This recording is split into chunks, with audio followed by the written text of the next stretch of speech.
In a gentle way, as gentle as possible, I said, do you have a credit card? And I said, I'm sorry, but it's either the credit card or me. You can't have both. Yeah, money, man. I mean, if you have it like this and God wants to bless you with more, what's going to happen? It's just going to fall off your hand and hit the ground. Whenever we do videos around generosity here at Ramsey, they get a lot of hate for some reason. Here's one comment. Screw being blessed and blessing others. You need money. I think that guy needs a hug and a cup of Earl Grey. The goal is eventually is like to give more off camera than even on camera through videos, just privately. I'm just in my prayer time reading the Bible, and I feel like the Lord just says, Jimmy, give 10 grand away. And I was like, no. You know how many tables I had to wash for that? What's up, guys? Today we've got a very special guest in studio. Who is this mystery man?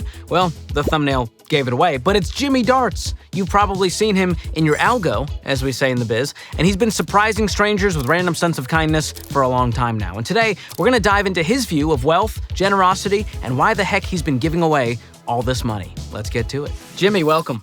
Thanks for having me. This is exciting. You're from Minnesota. I think it's ironic that you're one of the nicest guys out there, and it's a stereotype, right? Minnesota nice. So what I want to know first, what overcooks your casserole? What overcooks my casserole?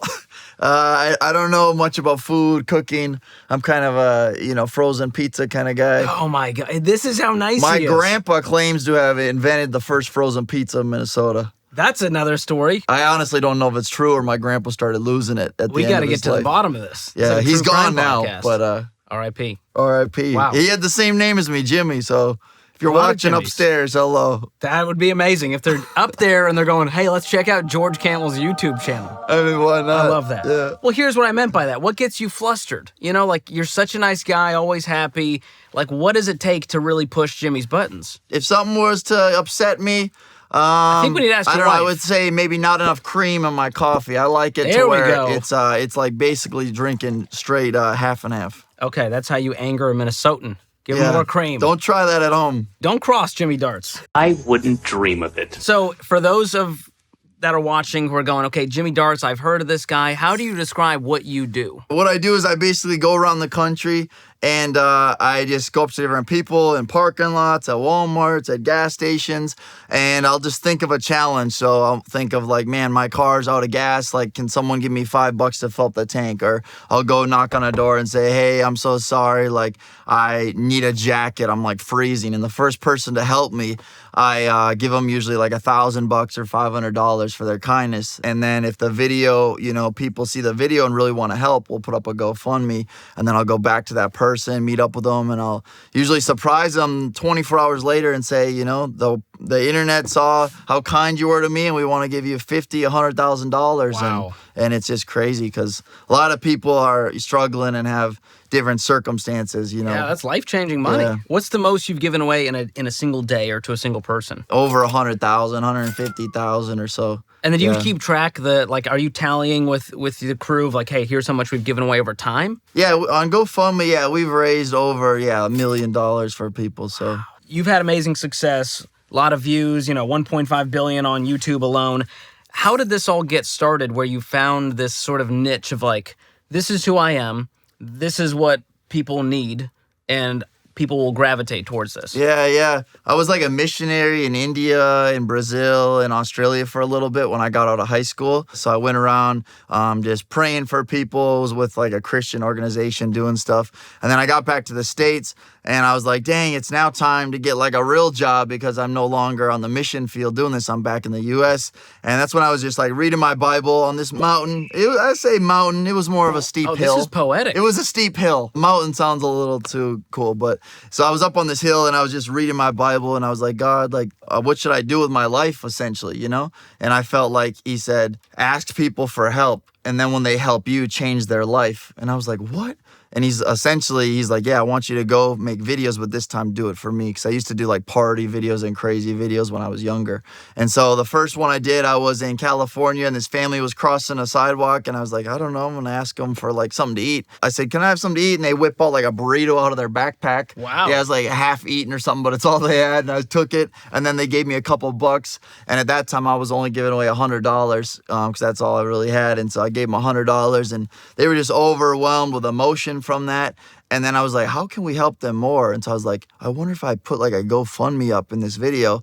And sure enough, we raised like $4 or $5 grand, which covered their rent for a few months. Wow. So it was cool. And then it just kind of snowballed from there. But do you think it's the amount of money, or is it the shock of such a kind act in what feels like a cruel world? What is it that draws up the emotions? They get emotional because, yeah, they just see that how many people care about them, and strangers, wanted to sow into their life. And the cool thing is when people, you get like $50,000 to $100,000, it's not one person that donated all this. It's like 5,000 people sending a couple dollars, So yeah. Most of the people, almost all of these people, they've been living a kind life their whole existence, helping people doing stuff, but never once got rewarded for it. Just doing it because that's who they were. But in this one moment, it was captured on camera, and now they're the hero, and they actually got rewarded. And there's a Bible verse that talks about it, essentially just of like, just don't grow weary in doing good. And so, when they've got $3 left to their name and they give me the last few quarters at a laundromat, it's really powerful. And so, it's really a blessing. Those who don't have a lot to give still were so generous. Yeah. That's a good reminder for all of us out here. So, Jimmy, you reached out to me on Instagram, and I was shook. I was like, I think Jimmy Darts got hacked. Why is Jimmy Darts DMing me? And you had told me you were a Ramsey fan. Oh, yeah. I didn't know that. So tell me about your personal financial journey. My dad has kind of introduced me to Dave Ramsey. My dad started doing his program like 7 years ago, and I just started watching the videos, and I loved it. I just have always found that self-control and delaying instant gratification always pays off, I always worked at my dad's restaurant growing up, so I was a dishwasher, rolled silverware, was a cook for like a week. I sucked, so they kicked me out of there. Wow, but I was that's a waiter. Gotta hurt to get kicked out by the old man. Yeah, well, I'm left-handed, so I would spill the soup always trying to pour it. I didn't think about that. Yeah. So I didn't either until it happened. But can you be a cook if you're left-handed? I don't think so. Wow. God bless all left-handed cooks. I'm sure out there. there's some left-handed cooks out there. If you are, comment below. Bless you, but, very niche audience out there. Stop pretending I don't exist. But yeah, so when I was working at my dad's restaurant, I always was just investing whatever I could into stocks and stuff like that, because I just know like it's so important to think about the future. And if you have your finances in order, if you don't have a huge car payment, if you're not spending beyond your means, you have a sense of freedom. And then with that freedom, you can go and choose what you want to do, So I started an Amazon business. It was doing pretty good, like not a crazy amount, but it was making a few $1,000s a month. And with that, not being in debt, that gave me the freedom to travel around in my little Honda Accord to start making the videos I wanted to do, which is if I had like no savings, had a ton of payments, I would be stuck in a city at a job and not be able to get out and do it. You'd be a little more desperate. And here you are, you seem like a real peaceful guy. Yeah. I like candles and, tea and stuff. Wow, I didn't. All right. Now I know what to get Jimmy for Christmas. Oh, yeah. Add that to the list. Earl Grey. I'm an Earl Grey guy. Have you tried Lady Earl Grey? No, Lady Earl Grey? Yeah, try it out. It's got like honey in it. A little more citrus in there. I don't know what it is. Citrus. Something delightful about it. Stop being so British. I want to know, how frugal are you in your personal life? Like you told me you're driving a Honda Accord. As you've had a lot of success, a lot of big brand partnerships, making a lot of money from YouTube. Do you still feel like you're a frugal guy at heart? There's so many more things you can do with money than just buy material things or whatever. And you never know how long, you're going to have a job or do something or whatever. You don't know if there's going to be an unexpected expense or whatever. So I've always been frugal. For me, this is big for me to be wearing shoes right now. You're flexing on them right now. I've always got sandals on, and it feels like my foot's in a prison. Thank you for giving us that dignity. I'm trying to be respectful, so that's why I brought the shoes. This is 4K. But your feet that's a lot. Yeah, so I kind of have some stains on my jeans here, but I really have like maybe 6 white shirts, 3 swimsuits, and that's like usually what I wear every day. That's it. And you still drive the Honda Accord? Yeah, I got the Honda. She's getting up there. It's got like 240,000 miles, but I'm going to keep started. Oh yeah, that's what they say. That's what they say. So I think we can get her up to 800,000 miles. But what is the most frugal thing you do? Like, do you have a money hack that you do that everyone's like, Jimmy, what do you do? Like, come on. You're out here couponing. Like, what would your family and friends say? I got a money hack, but, now my convictions have grown a little bit, since I've gotten saved. So I don't do it anymore. But I used to back in the day. I'd go to the Dairy Queen drive-thru, and I'd say, excuse me, could I split a banana split? Oh. And so they kind of get a little nervous, and they end up splitting your banana split. They really give you 2 full banana splits for the price of 1. By Jove, I'm going to try that. Yeah, I've never heard that one. Another hack, I do. My wife gets a little upset with me, but I throw everything at the laundry at once. So I usually come out with a nice little rainbow tint on my clothes. You don't separate the colors and the white? No, okay. so you just all in there at once. I feel like life's too short to be separating. And I'm like, listen, if the whites get ruined, we'll buy some more whites. Well, then you also, you just get a cool color that no one else really has. Like a nice light blue. Yeah, like a rainbow. But then your wife's upset because you ruined her actual nice clothes. Well, no, not her clothes, just mine. Yeah. No, I would never do that. Being married has taught me a lot. Yeah, you've been married for how long now? 8 months. I'm thinking about writing a book on marriage. Wow. The first You've 8 mastered months. it. The guy has figured it out. No, just called The First 8 Months. Oh, that's good. I feel like I've been married a day and 100 years. That's a good way to say it. It's been That's great. the kindest thing you can say. What have you learned about money as you've been married 8 months? Like combining finances, that's a difficult thing for a lot of people to do. There's a sense of independence. Some might call it selfishness of this is my money, I worked hard for it. How do you view that with marriage? There's a couple things, that you want to make sure you get in line and organized before you even get married. Like obviously their faith, and if it matches up with your belief in God and stuff, kind of how you want to live your life, and then finances. I was on the way to Las Vegas, not to gamble. I don't gamble. If I did, my dad would, I don't know, he'd take me out. But anyways, I was for ministry? I think I was on the way to the podcast, the Graham Stephan podcast. Iced coffee hour. Yeah. I was on my way there. My girlfriend was riding with me, who's now my wife, but we were driving, and I was like, all right, we've been dating a couple months now. I need to get the cat out of the bag and bring up this question. And so I said, in a gentle way, as gentle as possible, I said, do you have a credit card? And I found out she had a credit card. My heart sunk a little bit. I could hear Dave Ramsey in the back of my head. And I said, is there any debt on it? And there was a few thousand, not a big deal. And I just said, I'm sorry, but it's either the credit card or me. You can't have both. It's a bold strategy, Cotton. Let's see if it pays off for him. And sure enough, instantly she goes, you. And I go, all right. And I took a hot exit turn, pulled off in this random gas station in the desert. I said, where's the credit card? And she pulled it out, and she held the credit card up, and I got the guy working the cashier. I said, I need you to saw this in half. Oh, my goodness. So he whipped out like a knife and he didn't have a scissors, so he started sawing the credit card. Yeah, it feels like the gas station guy is just ready with a knife at all times. Yeah. I'm glad it didn't slip and hit our hand or something, but wow. He sawed it right in half. And we paid off that credit card, and we had the conversation that we're not going to live in debt. We're not going to use credit and stuff. We're only going to buy what we can afford. And she was all on page with that, and so I knew I had to keep her. Yeah, that could have been the one that caught away if she said. What's riskier is not talking about it, making a covenant, and then talking about it. But she could have said, I'm keeping my cards, Jimmy. And you went, all right. I'm going to drop you off in the desert, I guess. Yeah, I would have, well, no, I probably would have just gotten out of the car and said, just take it. You take the car. I'll walk from here. Yeah. I respect that. You're a man of chivalry, if nothing else. So as you've become more successful, how have you managed to avoid lifestyle creep? A lot of the creators out there, they're doing well. They go, I'm going to upgrade and get the nicest of the nice thing, and they want to flex a little bit. How do you stay grounded? When you're making income or whatever business you have going on, it's like, what's the thing driving you, And if it's driving you to be successful or to prove your family or kids you grew up with or whatever, then you're going to do all of those different things. But if your purpose is what I feel I'm doing is, man, I want to take care of my family, take care of my wife, my future kids.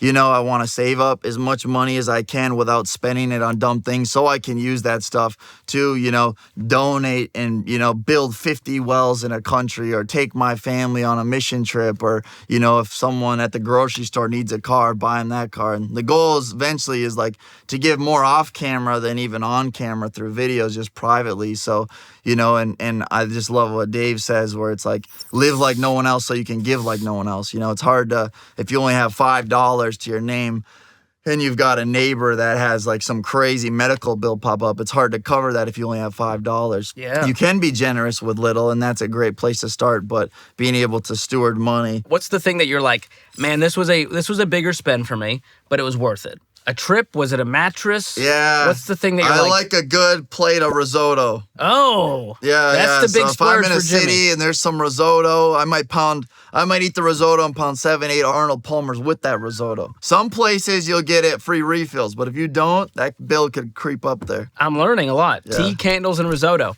He's a simple man. Simple taste. So, Jimmy, your brand is all about these incredible stunts of kindness, as you've called them. How do you find the people that you help? This feels like you could do it randomly and hope, but you have a method to the madness here. Usually it's, I'll just be going around town in my Honda, driving around, and I'll just kind of be talking with the Lord and be like, God, where should we go? What should we do? And for example, one video, I felt like he said, ask someone for a hug.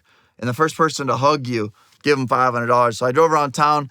I'd walk up to like 10 people, and a foot away from them, I would just feel like this isn't the right person. So I'd like walk up to him and be like, oh, sorry, have a good day. And then I was like, God, what's going on? Like, why don't I feel peace to do this?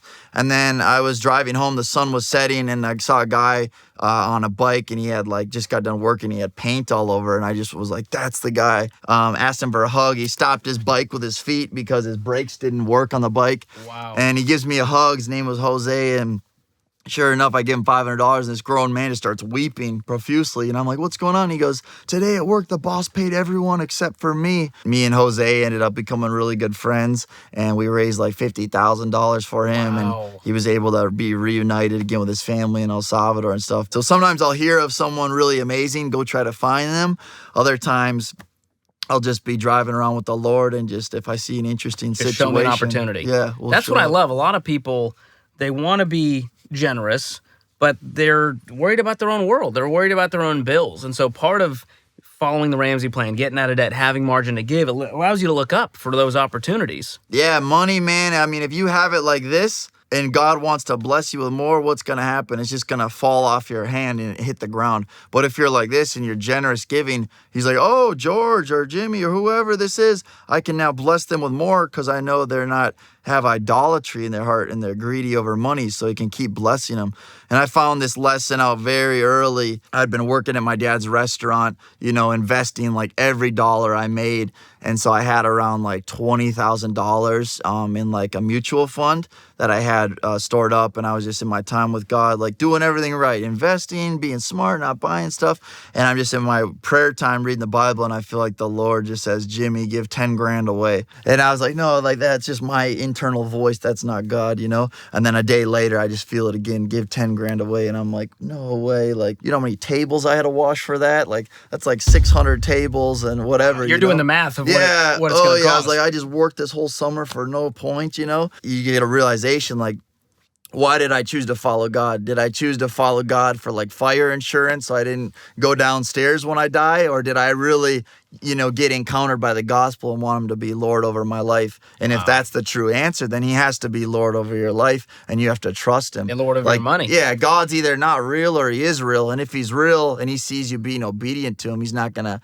punish you for that. So I was like, all right, I'm not going to tell my dad or my parents or my financial advisor, like, if this is a smart choice. I just need to go do it and get this off of my mind. And so I went in and got like 10 grand out in cash. I didn't even get it in like a check or like it's just literally in cash. I had it in an envelope, and I was just like, who am I going to give this to? And there was a pastor in our town, like a traveling minister. They would go around the country just helping people. This guy would give you the shirt off his back if you asked it. Like, he used to eat pizza, then share a slice with my dog. Like, it was the strangest thing, but really nice guy, kind of a character. Yeah, you gotta be. Yeah, so I was like, man, I think I need to give it to him. Would he eat the pizza after the dog got a bite? Yes, that's what was crazy. Okay, that part's different for me.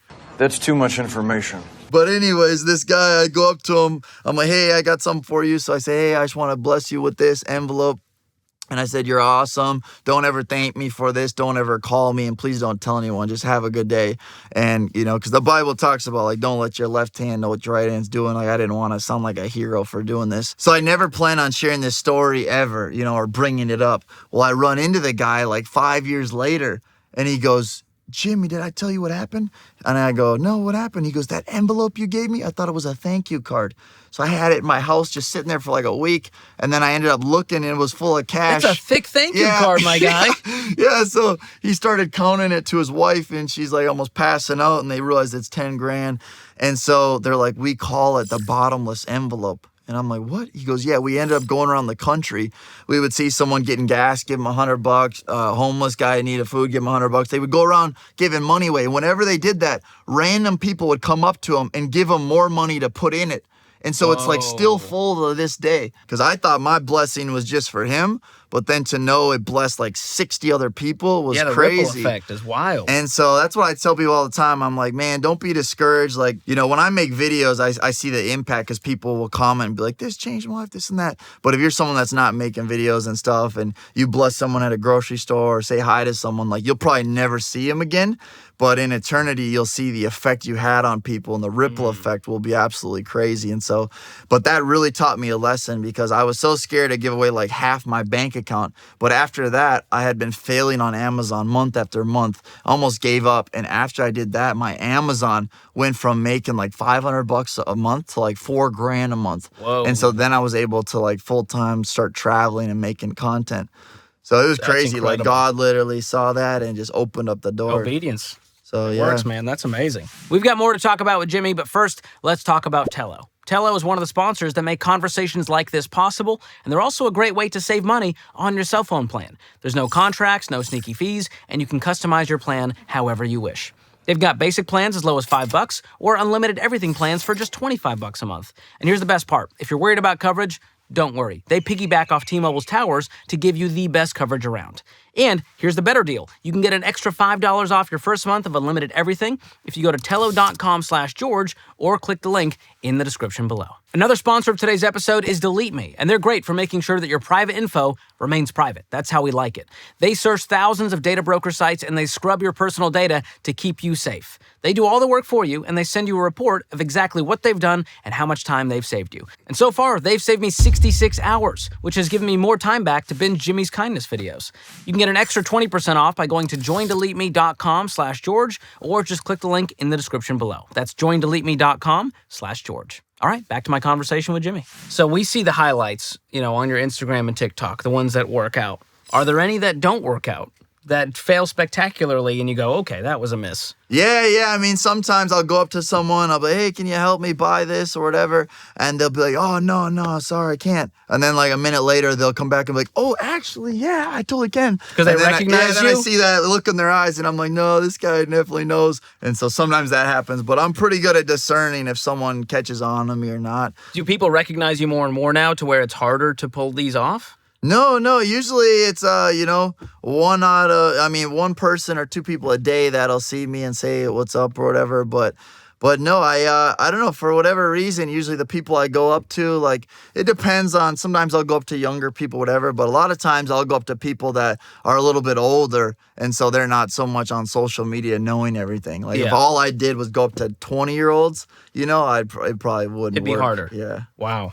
Well, some people, online, they criticize acts of kindness on social media as being maybe performative or just for the likes and views. Now, I know you as a person. You are the opposite of that guy, but how do you respond to that when it comes up? There's a million people making tons of different content and stuff, and so there's probably great people doing it for the right reasons. There's probably people maybe doing it for the wrong reasons or whatever. All you can do is worry about yourself and control what you're doing and why you're doing it, My videos, when you watch them, I feel like the main highlight is the person, and that's why I really didn't want to be in the videos originally, and I just wanted to have like a hidden camera, was because 80% of my comments are, Therese is so nice, Shelly is so amazing, this guy's so awesome, because they're the ones in the video. Yeah. But I'm just saying that, internal world is what you're accountable for. And so you just have to keep that on lock. I like that. That's a strong answer. You passed the test. Oh, baby. Where's my lollipop? I talked to your dad, and he was like, oh, since Jimmy was a little kid, he'd get his Christmas money, and we'd say, you can spend this, and you're going to give this much away, and he'd want to just give it all away. Yeah. So this is clearly, you were wired for this at a young age. Yeah. I mean, I don't know about give it all away. I remember my parents gave me like $200, and I would have like $100 to buy some toy and then $100 to give away. But the first time we did do that, I gave like $100 $100 to a guy on the street, and just seeing his reaction and his face was so wild. I was like, this is amazing. This is way more fun than the toy this I is could way get. more funner than the game that's going to get scratched, and not work 2 weeks later. Yeah. So. That's an incredible lesson to learn at a young age. Yeah, That's exactly. powerful. So if parents can teach their kids at a young age that stuff, and saving and trusting God and stuff, I think they'll be off to the races. Whenever we do videos around generosity here at Ramsey, they get a lot of hate for some reason. Here's one comment. Here's a real comment I want to read to you. Screw being blessed and blessing others. You need money. 5 exclamation points. All caps. Never give away money unless it is a tax write-off. 3 exclamation points. You'll have to pry it from my cold, dead hands, and even then my spirit will haunt you till the end of time. 3 exclamation points. Boy, that escalated quickly. What Is would that you... like an what would- ex of yours or something? Or- I must have a lot of X's out there because we Yeah. get a lot of these comments, Jimmy. What do you say to people like this who feel like giving away money is a waste? This is for me. I'm only going to do it if it's a tax write-off, especially when I say to tithe. If you're a believer, tithe 10%. People go, why would you give money to the church? Are you serious? Right. How do you respond to that? I think that guy needs a hug and a cup of Earl Grey. Just Hey, needs to get that a could deep, change your life. Maybe a deep tissue massage, like a 10, 15-minute, the ones in the kiosk where you don't have to take your shirt off. They just, loosen up his shoulders a I don't little want to bit. admit it, but I'm a big fan of the mall chairs. Where you Yeah, get they're nice. If you live like that, you'll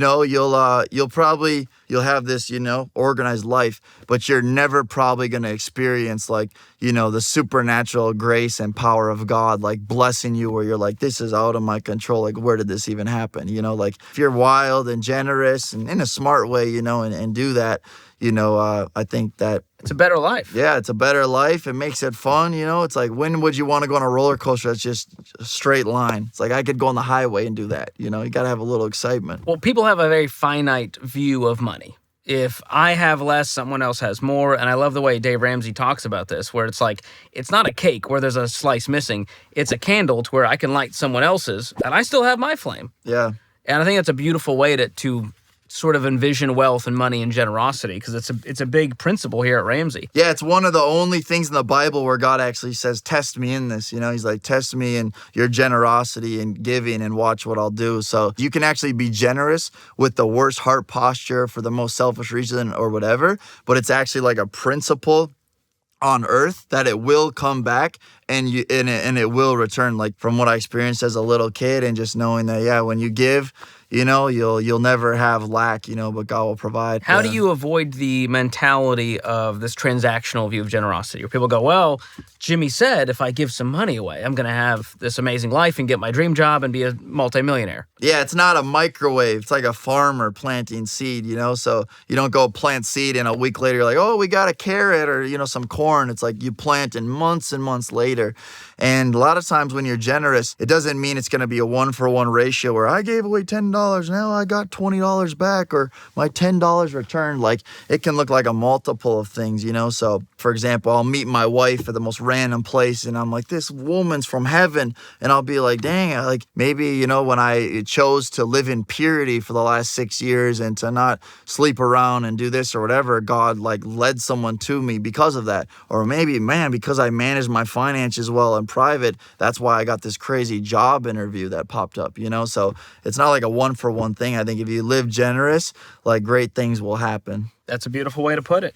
We talk a lot about, my friend Rachel Cruz says this quote, give a little until you can give a lot. What is your view of giving while you're broke? Yeah, I think it's a great verse. It talks about give joyfully, like God loves a cheerful giver. If you want to give a little, that's great. If you want to take a wild risk, give a lot. But just starting the seed of generosity in your life will Building be that really muscle. Powerful, It's more about creating the habit. Yeah. So get the number, the percentage out of your head, give with your heart, and just, don't think that you're a bad person if you don't give. If you don't want to give for 2 years, heck, you don't have to give. No one's going to come and arrest you. It's just, it's a joy, It's I like, think you should start I got like a Jimmy cupcake Darts sitting here, police, but- and they yeah. arrest you for a lack of generosity. that might be a little aggressive, but I'd be the first one to sign up. That would not be good, actually. you'll be Put a me in the deputy? academy, yeah. All right. I'll be the chief arresting Give officer. you a taser. Yeah, anytime someone's stingy, we just, citizens arrest.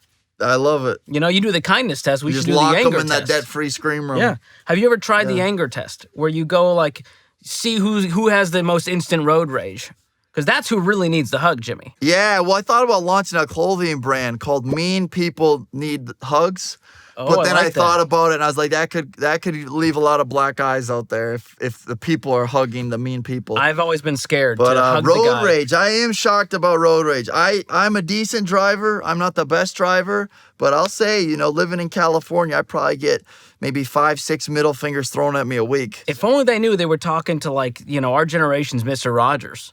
They would change their tune. People must not bite other people. Well, Jimmy, before we wrap, I want to talk about your kindness challenge cards because you're trying to inspire others to be generous in their own way. So what's the deal with these cards? Yeah, it's just, people always leave comments, oh, I want to do what you're doing, Jimmy, or with my kids, we'd love to do it, but we don't have the money to go give $500 or whatever. I partnered with this company called Adventure Challenge. We got a bunch of people together. We're like, how can we make cool cards where a family can scratch it off and it'll give them a kindness challenge that doesn't cost $500, but it's just creative. So it might be like, go to a laundromat and get $10 in quarters and just give them out to people that are doing their laundry. Like, you'll be shocked how many people's day is made and are bawling their eyes out from that and just get to experience that kind of like I did as a kid. It's called the Kindness Challenge. There's like 30 different ones, and they start with, there's like 10 challenges for strangers, 10 for friends, and 10 for family. So for me, the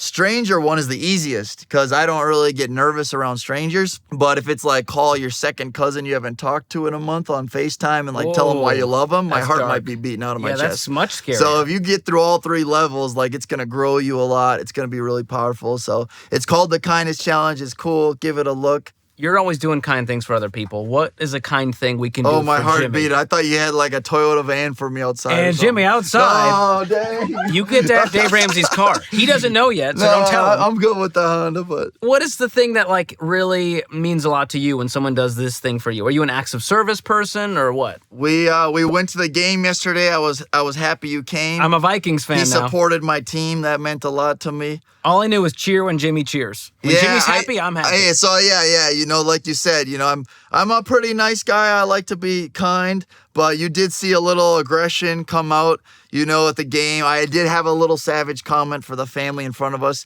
They, this cute, beautiful family, it was the Titans family. They were Titans fans, and I was the Vikings. They turned around, they said, could you take a family photo of us? And I said, sure. And right before the game started, I snapped a picture, and they were all smiling. And I handed the phone back, and I said, this is probably the last time you'll smile today. Brutal, savage, ranked. And I went, that's Jimmy's dark side right there. And the little girl started crying. We had to console her. We gave her $500. No. The good thing is they kept it close, so I think they had some moments of joy throughout the game. Oh, yeah. They had a great time. But, yeah. Thank you for the invite to the game. Oh, you'll be getting a bill in a week. Yeah, we already talked to the recover team from this. here. But Okay. Well, Jimmy, it has been a pleasure. I want to make sure people know where to find you because they need to follow you Not on my all the address, platforms. please. Not your personal address. Where's your social media addresses? Where are you hanging out? Where are you uploading where people can be inspired by all of this? Yeah, just Jimmy Darts on Instagram, TikTok, or definitely not Telegram. There's about 500 accounts out there that say the they're spam. me, and I they didn't think are about messing that. with people and scamming them. So And Instagram, WhatsApp. If you get a TikTok- message from Jimmy and like, hey, contact me on my Telegram and WhatsApp. it's that's not real. Jimmy. Jimmy Darts, Instagram or TikTok. I love YouTube's real too. I love it. Well, Yeah. Jimmy, it's been fun becoming friends with you. I appreciate your friendship. It's and been a thank you blast. for making the trip to Nashville. And you got to bless a family while you were here. And I hope that you come back and see us. Thank you. I'd love to be back. And one day, if I have a cool setup like this, I'll be able to interview you. Wow. Is that a threat or a promise? It's kind of both. I like it. Yeah. One day you'll save up enough money. If you stop giving it all away, maybe you could afford a studio, Jimmy. Right. Come or on. you could like split the time with me here. Little California office. Yeah. I'm in. Would you let me kind of use this like maybe 4 or 5 days a week? Whenever you want to come here and shoot, you can be our guest. I'll have right. tea waiting for you. Earl What Grey. kind? Earl Grey and what else? Candle lit and some risotto. And some cream. And a lot of cream. The heart wants what it wants, dude. Thanks Thank again, you. buddy. Thanks for having me. It was a blast. Hope you guys enjoyed that conversation with Jimmy Darts. I know I did. Huge thanks to Jimmy for joining me today and for all the incredible work he's doing. I'm very inspired by it, and I hope you are too. Be sure to follow him on all those channels, TikTok, Instagram, YouTube. And if you enjoyed Jimmy's take on wealth and generosity, be sure to check out my interview with Dr. Arthur Brooks coming up next. There's a reason it's our highest performing video of all time. You can also check it out using the link in the description below. Thanks for watching. We'll see you next time.